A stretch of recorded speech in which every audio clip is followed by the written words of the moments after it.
Emi në pamjet e jashtme dhe në sytë të tjerëve ishte një grua e zakonshme, me një jetë të ngjeshur mes punës, familjes dhe detyrave të përditshme.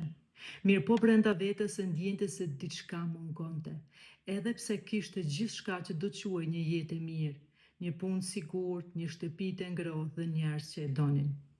Në mbrëmje, kur gjithçka qetësohej, ajo ndjente një boshllëk të pashpjegueshëm brenda saj.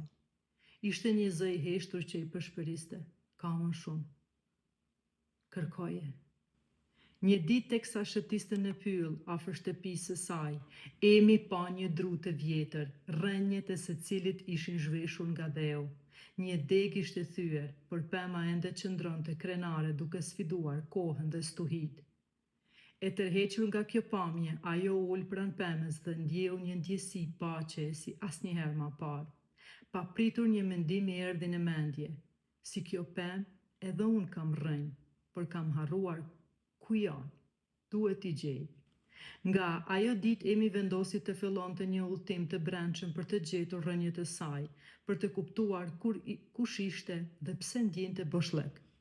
Ajo filloi me hapat e vegjël, meditonte çdo mëngjes për disa minuta, lexonte libra frymëzues dhe kalonte më shumë kohë në natyrë. Por udhtimi nuk ishte i lehtë, mendimet e saj shpesh e çonin në skuta e rrugë të errta, duke i kujtuar dhimbjet e së kaluarës dhe frikën për të ardhmen. Megjithatë, Emi vendosi të mos ikte më nga këto ndjenja, por t'i përballonte. Një herë teksa meditonte në qetësi, Emi përjetoi një ndjesi që nuk e kishte ndjerë kurrë më parë. Ishte si të zgjoheshe prej një ëndrre të gjatë. Ajo ndjeu një dritë të brendshme që ngrohte shpirtin e saj. Nuk ishte një dritë që shihej me sy, por një ndjenjë e qartë e lidhjes me gjithçka rreth saj. Papritur kuptoi diçka që e ndryshoi përgjithmonë. Unë nuk jam bosh. As nuk kam qenë kurrë. Lumturia që kërkoj, është brenda meje. Nga ai moment jeta e Emit ndryshoi. Ajo nuk kishte më nevojë për të përmbushur boshllëkun me gjërat e jashtme.